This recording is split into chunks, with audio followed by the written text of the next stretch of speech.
The nuclear deal with Iran faced tough scrutiny from lawmakers on Capitol Hill Thursday. Secretary of State John Kerry defended the agreement before the Senate Foreign Relations Committee. He faced heavy criticism from the panel's Republicans. Kerry says it's a, quote, fantasy to think the U.S. failed to hold out for a better deal. He had a particularly heated exchange with Republican Senator and presidential candidate Marco Rubio. Rubio says the next president can scrap the deal. I listened to a long list of your objections here about it, but there's no alternative that you or anybody else has proposed as to what you... I sure have, Secretary Kerry. I have. And I am confident that the next president of the United States will have enough common sense that if this is being applied properly, if it's being implemented fully, they're not just going to arbitrarily end it. Senator Marco Rubio is with us from Capitol Hill. Senator, good morning. Good morning. I want to ask you about that. You heard Secretary Kerry say it's a fantasy to think that you can just bomb away Iran's knowledge. What is specifically your alternative? Well, as I've talked about, first of all, the fantasy is in believing that they're going to even live to the accord. This is a country that has a long history, at least the leaders of Iran do, of violating agreements and of always having a secret nuclear program. They had 2 secret sites that neither the Israelis nor the U.S. knew about for years after they had started. I believe that we should have not just kept these sanctions in place from the U.S. perspective, but increased them, along with keeping together the global coalition.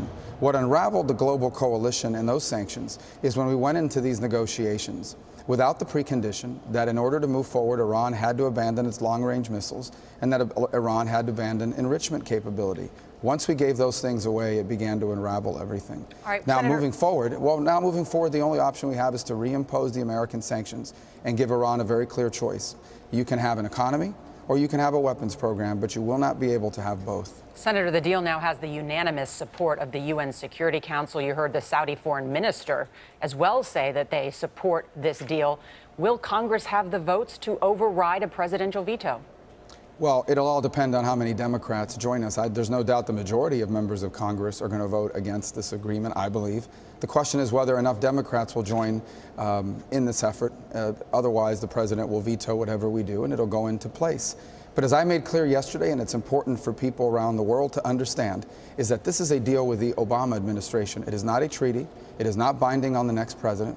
And I anticipate that the next president of the United States may very well, and if it's me, I will, reimpose the American sanctions that are in the law right now. Senator, is there any realistic deal with Iran that you would have supported? Well, yeah, but would it have to have been one, for example, that abandoned their long-range missiles? Why are they building long-range missiles if they have no interest in a nuclear weapon? There is no other reason for an ICBM other than to put a nuclear warhead on it. The second problem is Iran is going to get billions of dollars in sanctions relief, which everything in their history indicates they will use to sponsor terrorism around the world. And that means their proxies in Hezbollah, their proxies in the Shia militias inside of Iraq, their proxies in the 14th of February movement in Bahrain, their proxies with the Houthis in Yemen. This is a country whose leadership tried to assassinate the Saudi ambassador right here in Washington, D.C. just a handful of years ago. Senator, as Noor mentioned, this does have the unanimous support of the UN. And Secretary Kerry said that if we walk away from this, from our partners, we're basically on our own and we'll have squandered our best chance to stop Iran. Well, first of all, I don't think our foreign policy should be set by the United Nations or by unanimous of anything. The United States has to act in its own national security interests. Second of all, it had the unanimous support of many of our allies because we led them there, because this administration took them in that direction. We know for a fact that the French wanted a deal stronger than the one that came out. They may be willing to support it, but they have significant concerns about the issues I've pointed to. And our most important ally in the Middle East, the State of Israel, the only pro-American, free enterprise democracy, they are fervently against this deal because they understand the true nature of who we are dealing with. And you mentioned the Saudis for a moment. You know, the Saudis are using diplomatic language in discussing this. They've been very upfront. Whatever Iran has, they are going to have, which means they will now pursue an enrichment capability, a long-range rocket capability. And if Iran ever moves towards a weapon of their own in Saudi Arabia. Senator, can I ask you about some of the news overnight that 2 inspector generals have now sought a criminal inquiry into the Clinton email account? What's your reaction to that?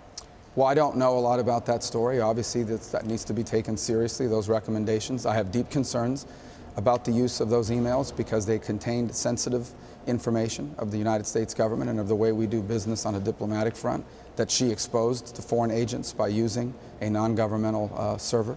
But even more concerning is the constant drama that surrounds anything Clinton.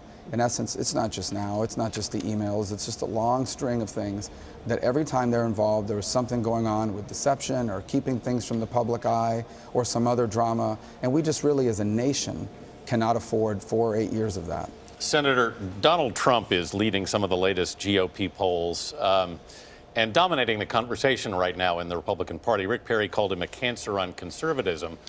Do you think he's a problem for your party at this point? Not long term. Donald Trump's not going to be the nominee of the Republican Party. These happen in these presidential races. These polls swing up and down. I've been higher than I am today. I've been lower than I am now.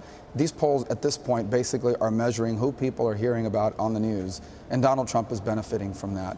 I strongly believe that not just the next nominee, but the only way that Republicans are going to win the presidency is by offering an optimistic but realistic vision of the 21st century with a real plan of how we can benefit from all the globalization that's changing the nature of our economy, from the technological advances that have changed the nature of work, and also about playing our proper role in the world in terms of leading the free people of this planet to confront global challenges. Senator, thank you very much for joining us this morning. We appreciate you being with us.